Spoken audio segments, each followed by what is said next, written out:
When we conceived of this 23 years ago, we had no idea of the scale or the scope of it. As we've found more food sources, there's always been families that needed it, and as we found more families, we found more food to give them. Feed America First has the opportunity to rescue food from stores, from manufacturers, distributors, anything like that that is overproducing food, close dated food, wherever that situation is. And then we're going to get it to food banks that are already feeding hungry people. We realized that we did not need to reinvent the wheel. We just needed to help those who are feeding hungry people get more food.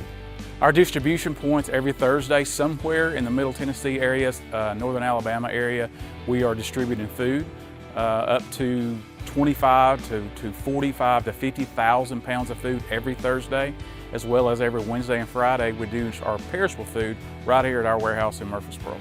One of the high priorities for us is rural and small town hunger. Little towns and rural areas around here in Middle Tennessee, within a couple hundred miles of here, are the focus of our work. Those are the people that live in food deserts. There might be a Dollar General, or they're buying their produce at a convenience store, but the opportunity that we have working through our partner agencies is that we can provide them food that they've not had access to before.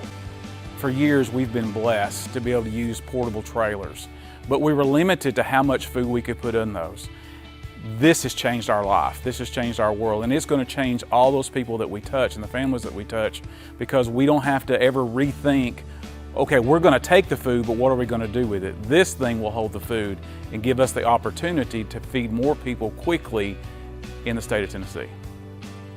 The reason we're expanding, that we're adding this magnificent 8,400 square foot cooler and freezer to our facility is that the proportion of perishable foods that we're receiving now far exceeds anything we ever had the capacity to do. We feed over 40,000 families a month, and that might not ring a bell, but that would allow us to fill Bridgestone Arena 8 times. Also, in that same, he gives it for the dollars that are donated, 98 cents of that dollar goes to mission. Only 2 cents goes to overhead, and that same dollar will provide 15 meals.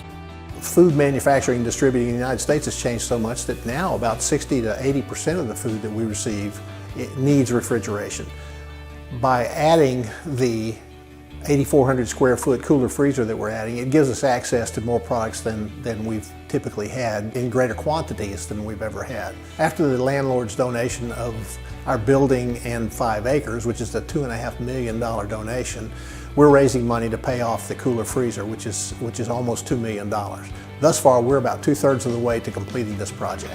On Thursday night, we have a lot of volunteers that will come out and help us repackage food. We have donations that come in that may be just a potpourri of all kinds of stuff, so we have to kind of rebox it, reorganize it to be able to put it in boxes so we can go out and hand it out to families in need. We've already exceeded every goal we ever set. We found that when we added capacity, our capacity immediately increased. With me being the only one working and paying all the bills and everything for the disabled husband, it comes in very handy and fills the gaps in between the times that I can't go and get anything. Not only do I feed my family, my family's families, we feed friends' families. We feed families that can't get out to get food. We don't know what the top end of this is, but we believe that in adding this new facility, we'll be able to exceed anything we've done before and maybe come closer to what God has in mind for us.